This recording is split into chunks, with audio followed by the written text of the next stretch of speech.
Halloween used to be my favorite holiday. It was the one time of year you could be anything you wanted to be. You could draw out your darkest desires and display them for the world to see. No one thought you odd for being the person you always wanted to be. There was no judgment for your choice of attire, and oftentimes you were commended for that choice. Then at the end of the night, you received a reward for your efforts in the form of a full bag of candy. I am far too old to go door to door begging for treats, but I enjoy watching my children do the same. Weeks in advance, we let them pick their costumes. They are far too young to delve into the ghastly, and usually end up picking a character of a popular movie or TV show. I simply take my pictures and urge them on to each doorway. I always remind them to say, "Trick or treat," before the door opens. It had been this way for a few years now, but I'm starting to question the tradition, especially after visiting 113 Forest Road. This past year, we made the rounds of our local neighborhood. We made sure to only approach homes that had their porch light on, which was the unspoken rule. Our night had almost come to an end when we reached a home that had been vacant for the last 2 seasons. It was the largest within our neighborhood, towering at 2 stories when all others only had 1 level.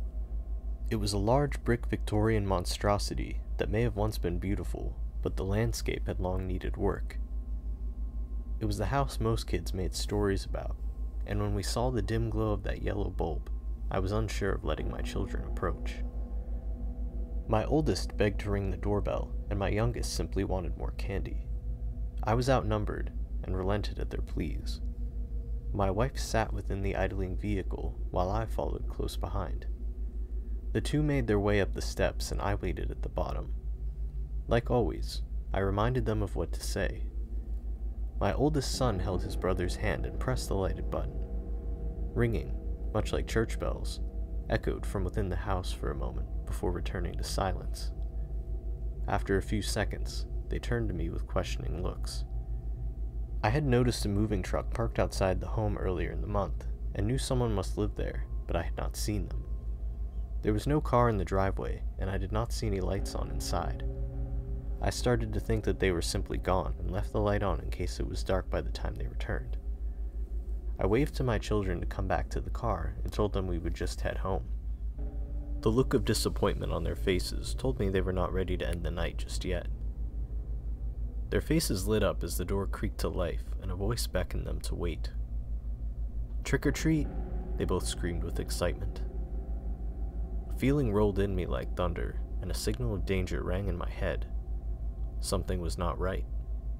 If they were home all this time, where was the car I had seen sitting in the driveway the last few weeks? I instinctively advanced on my 2 children, taking the steps and leaps.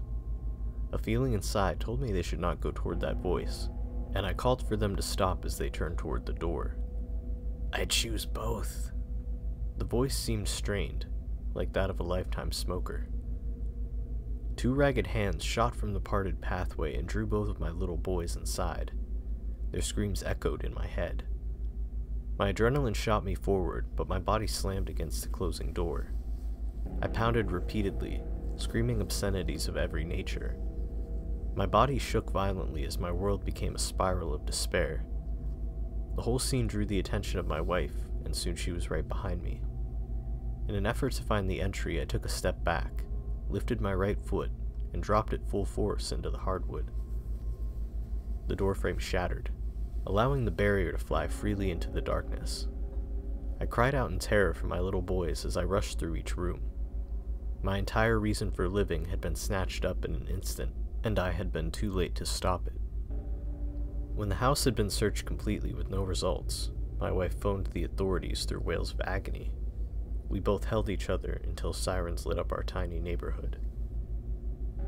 It has been a year now, and we still have no answers to what happened to our children. My wife distances herself from me, and I'm sure she blames me for what happened. I don't fault her for that. I blame myself as well. If I had not let them go to that door, or listened to my feelings sooner, they would both still be here. Halloween is no longer a time of fun for us, but a reminder of our mistakes.